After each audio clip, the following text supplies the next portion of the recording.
Hi again. There's that boring subject again. House churches, which I'm sure there are a lot of people that are interested in house churches. But even people from a Christian perspective, even born again Christians, um, just don't see the point of house churches. They don't see the value of house churches. What's the difference whether you go to a house church or a regular church? Um, it's almost a qualitative difference more than a qualitative, or more a qualitative difference than a quantitative difference. Qualitative difference than a quantitative difference. It is freezing outside. It was negative 18 degrees Fahrenheit last night. Negative 18 degrees Fahrenheit. That means, um, 4 degrees away from being 50 degrees above below freezing. I think that's right. 32 above, 18 below. No, that's 50 degrees below. That's 50 degrees below freezing, and that's right about negative 27, 28 degrees if I figured it correctly, Celsius. So it's been freezing, and I haven't been feeling well. My health's been bad. So anyway, been a rough time, you know, as far as the temperature and my health. And but somebody will say, well, why, once again, what do you get out of house churches? Well, if you conduct house churches like you do regular churches, you get the same or a similar problem. House churches are meant to be relational. Um, as my friend Larry said, whose wife I kind of featured, without actually showing her, in one of my videos. They are a couple that realizes the importance of house churches. And people get together and they say, okay, what part of the Bible are we studying today?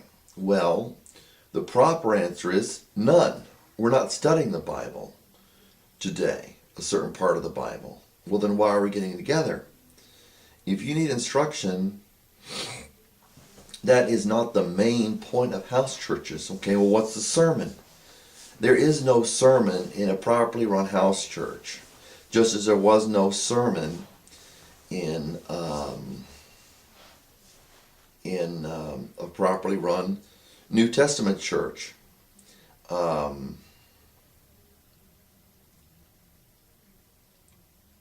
If you can hear the water running, I'm trying to keep my pipes from freezing. Guy next door, down the hall, one next over across the hall, his pipes froze. And so I'm trying to keep my pipes from freezing. If the water you can hear that, it's pretty soft. But the purpose of house churches is fellowship. It's supposed to encourage one another. You got the Hebrews verse that people know. Do not, do not neglect the meeting of yourselves together, basically, as is a habit of some, but encourage one another, even more as you see the day up, and even more as you see the day approaching, the day when this is all going to be over with, and we can forget about all the problems we have down here because they just won't, as far as I know, they just won't exist. But Paul told Peter, rebuke and encourage with all authority. So there's rebuking, there was encouraging when Timothy was with the church, with the called out, with his people. He was, and he also said, give attention to the public reading of Scripture. He said Scripture was useful for teaching, rebuking, correcting, and training in righteousness. I think I may have missed one there. Teaching, I may have got them all. For teaching, rebuking, for training, teaching, training, rebuking, correcting, or teaching, or let me see. Teaching, correcting, rebuking, and training in righteousness. That may be all of them.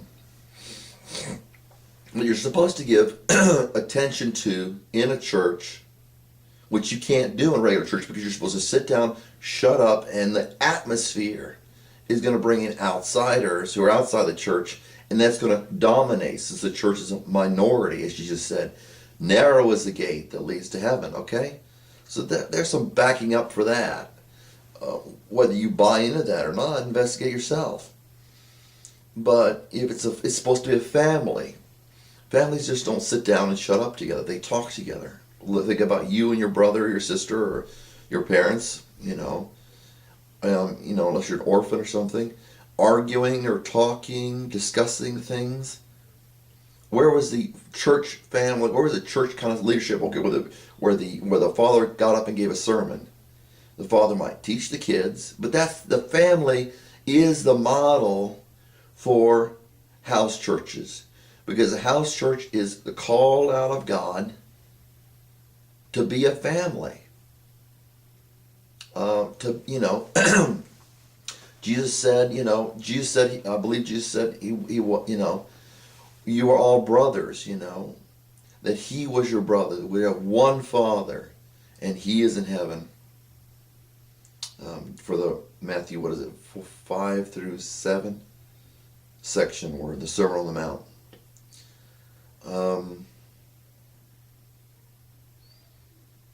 So you don't get together to sermonize. If your father sermonizes or you like to listen to him, it's not a good family if all your father gets up every Sunday and sermonizes. You go to church, you go home, you eat the meal, and after the meal, or maybe before the meal, like they do it in churches. Okay, we're gonna have a sermon. Everybody sit down and shut up and listen to this educated fool up. I'm sorry, that's the way I feel. This educated fool up there, eulogizing. And once again, while the ruler of the synagogue, I believe, one of the rulers of the synagogue became a Christian, and while, the Pharisees became Christians, it's a people grassroots movement, not some,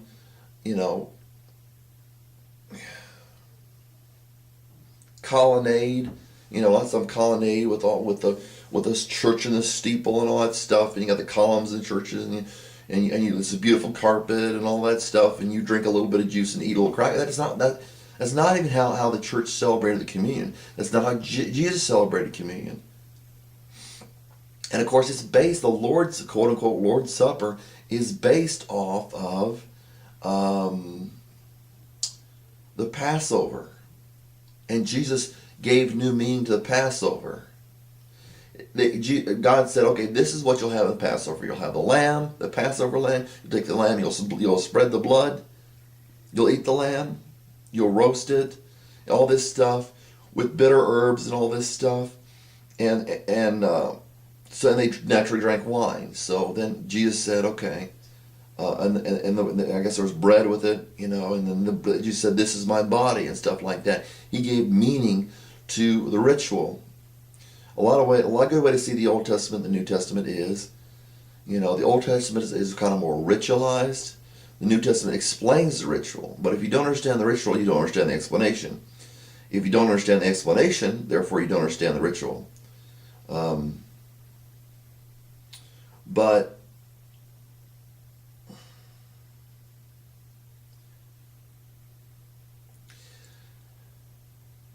the church is supposed to be family. The church is supposed to have brothers and sisters in it. Brothers and sisters are supposed to communicate, especially if they're spiritual brothers and sisters. They're supposed to communicate. They're supposed to fellowship. Fellowship is talked about. Encouragement is talked about. All this stuff.